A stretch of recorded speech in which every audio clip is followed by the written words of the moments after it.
PM Shri പദ്ധതി നടപ്പാക്കുന്നതിനെതിരെ നിലപാട് കടുപ്പിക്കുകയാണ് മുസ്ലിം ലീഗിന്റെ യുവജന സംഘടനകൾ. MSF സർക്കാരിന് കത്ത് നൽകിയതിന് പിന്നാലെ യൂത്ത് ലീഗിന്റെ വള്ളിക്കുന്ന് നിയോജക മണ്ഡലം കമ്മിറ്റി ഈ നീക്കത്തിനെതിരെ പ്രമേയം അവതരിപ്പിച്ചു. ഭരണഘടനാ മൂല്യങ്ങൾക്ക് ഘടകവിരുദ്ധമായ ഭരണഘടനാ ബാധ്യത നിറവേറ്റാത്ത ഫെഡറൽ തത്വങ്ങൾ ദുർബലപ്പെടുത്തുന്ന PM ശ്രീ പദ്ധതി കേരളത്തിൽ നടപ്പിലാക്കരുതെന്നാണ് പ്രമേയത്തിൽ പറയുന്നത്. വിദ്യാഭ്യാസ മേഖലയിൽ സംഘപരിവാർ അജണ്ട നടപ്പാക്കുന്നതിനെ പ്രതിരോധിക്കുന്നതിനുള്ള മാൻഡേറ്റാണ് കഴിഞ്ഞ തെരഞ്ഞെടുപ്പിൽ UDFന് ജനങ്ങൾ നൽകിയത്. രാജ്യത്ത് മതനിരപേക്ഷതയുടെ മൂല്യങ്ങൾ ഉയർത്തിപ്പിടിച്ച് മുന്നേറണം. കേരളത്തിൽ സംഘപരിവാർ അജണ്ട നടപ്പിലാക്കാനുള്ള ശ്രമങ്ങളെ ചെറുത്തു തോൽപ്പിക്കേണ്ടത് ഓരോ ജനാധിപത്യ വിശ്വാസികളുടെയും ബാധ്യതയാണെന്നും പ്രമേയം വ്യക്തമാക്കും.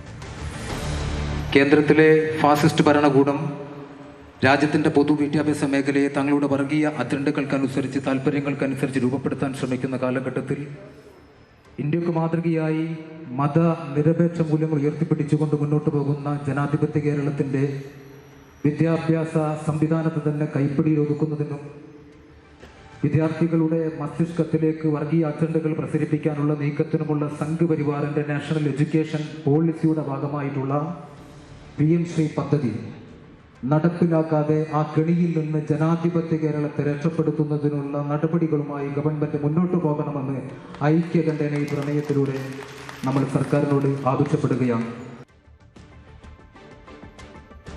നീക്കമാണ് ഉണ്ടാവുന്നത്. യൂത്ത് ലീഗിന്റെ ഈ നീക്കം. അതേസമയം MSF ഉപസമിതിക്ക് കത്ത് നൽകിയിരിക്കുന്നു. കടുത്ത നീക്കമാണ് ഇരു യുവജന വിഭാഗങ്ങൾ നടത്തുന്നത്. CV അനുമോദ് ചേരുന്നുണ്ട്. അനുമോദ്, ഇത് കടുത്ത പ്രതിസന്ധിയാണ്. പ്രത്യേകിച്ച് വിദ്യാഭ്യാസ വകുപ്പ് കൈകാര്യം ചെയ്യുന്നത് മുസ്ലിം ലീഗ് തന്നെയാണ്. ഈ ഘട്ടത്തിലാണ് സർക്കാരിന് മുന്നിൽ ഇത്തരമൊരു സമ്മർദ്ദം ഈ യുവജന സംഘടനകളിൽ നിന്നുണ്ടാവുന്നത്. എന്താണ് അവരുടെ നീക്കം? ഒപ്പം ലീഗ് നേതൃത്വം ഈ വിഷയത്തെ എങ്ങനെ കാണും?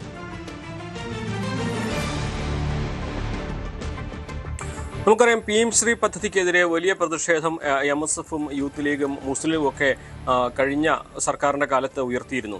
ഇപ്പോൾ ഭരണത്തിലേറുമ്പോൾ അതേ പദ്ധതി അല്പം മാറ്റങ്ങളോടെയെങ്കിലും നടപ്പിലാക്കുന്നത് ഇതുവരെ പറഞ്ഞ കാര്യങ്ങൾക്കെല്ലാം ഘടകവിരുദ്ധമാകുമെന്നതുകൊണ്ടാണ് യുവജന സംഘടനകളുടെ ഭാഗത്തുനിന്നും വലിയ പ്രതിഷേധം ഉയരുന്നത്. നേരത്തെ തന്നെ MSF ഇതിൽ നിന്ന് എങ്ങനെ പിന്മാറാമെന്നാണ് ഉപസമിതി അന്വേഷിക്കേണ്ടത്, അതിനുള്ള വഴികളാണ് കണ്ടെത്തേണ്ടതെന്നൊരു അഭിപ്രായം രേഖപ്പെടുത്തിയ കാര്യം കാണിച്ച് കത്ത് നൽകിയിരുന്നു.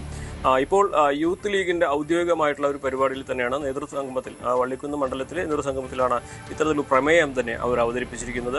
ഇത് യൂത്ത് ലീഗിൻ്റെ വള്ളിക്കുന്ന് മണ്ഡലത്തിൻ്റെ പ്രമേയമാണെങ്കിൽ പോലും ഔദ്യോഗികമായിട്ടുള്ള ഒരു സദസ്സിൽ ഇത്തരത്തിലൊരു നീക്കം നടക്കുമ്പോൾ സ്വാഭാവികമായിട്ടും അത് യൂത്ത് ലീഗിൻ്റെ ഔദ്യോഗിക അഭിപ്രായം തന്നെയാണ്. സ്വാഭാവികമായിട്ടും ഇത് UDFനെ സംബന്ധിച്ച്, മുസ്ലിം ലീഗിനെ സംബന്ധിച്ച് വലിയ പ്രതിഷേധങ്ങൾക്ക് വഴിയൊരുക്കുന്നൊരു സാഹചര്യം തന്നെയാണുള്ളത്. മുസ്ലിം ലീഗിനെ സംബന്ധിച്ച് PM ശ്രീ പദ്ധതിയിൽ ഇടതുപക്ഷ സർക്കാർ ഒപ്പുവെച്ചത് കൊണ്ട് ഞങ്ങൾ തുടരാൻ ബാധ്യസ്ഥരാണെന്ന നിയമപരമായിട്ടുള്ള ഒരു ന്യായമാണ് അവർ കുറേ ദിവസങ്ങളായിട്ട് ഉന്നയിച്ചുകൊണ്ടിരിക്കുന്നത്. UDFും അത് തന്നെയാണ് പറയുന്നത്. പക്ഷേ ഇതിനപ്പുറം ഇതുവരെ ജനങ്ങളോട് പറഞ്ഞത് തിരുത്തി പറയേണ്ട ഒരു സാഹചര്യത്തിലേക്ക് എത്തുമ്പോൾ അത് യുവജന സംഘടനകളും അതുപോലെ വിദ്യാർത്ഥി സംഘടനകളൊക്കെ അതിൽ ശക്തിയുക്തം പ്രതിഷേധിക്കുന്ന, പ്രക്ഷോഭത്തിലേക്ക് ഇറങ്ങുന്ന ഒരു സാഹചര്യത്തിലേക്ക് എത്തുമോ എന്നുള്ളതാണ് ഇനി അറിയേണ്ടത്. എന്നാലും മുസ്ലിം ലീഗ് നേതൃത്വം ഇത് തന്ത്രപരമായ മൗനം തുടരുകയാണ്. ഇക്കാര്യത്തിൽ ഇതുവരെ പ്രതികരിക്കാൻ തയ്യാറായിട്ടില്ല. വിദ്യാഭ്യാസ മന്ത്രി മാത്രമാണ് ഇക്കാര്യത്തിൽ അദ്ദേഹത്തിൻ്റെ അഭിപ്രായം പങ്കുവച്ചിട്ടുള്ളത്. അതേസമയം കഴിഞ്ഞ ദിവസം അബ്ദുൽ സമദ് പൂക്കോടിനെ പോലെയുള്ള സംസ്ഥാന നേതാക്കൾ ഇതിൽ സർക്കാരിൻ്റെ നിവൃത്തികളുകൊണ്ടാണ് ഇങ്ങനെ ഒരു പദ്ധതിയുമായി മുന്നോട്ട് പോകുന്നതെങ്കിലും കരിക്കുലത്തിൽ, അതായത് സിലബസിൽ ഒരു തരത്തിലും കേന്ദ്രം ഇടപെടുന്ന സാഹചര്യം ഉണ്ടാകരുത് എന്ന ഒരു നിർദ്ദേശം, ഒരു മയപ്പെട്ട നിർദ്ദേശം മുന്നോട്ട് വെച്ചതും ഈ ഘട്ടത്തിൽ ശ്രദ്ധേയമായ ഒന്നാണ്.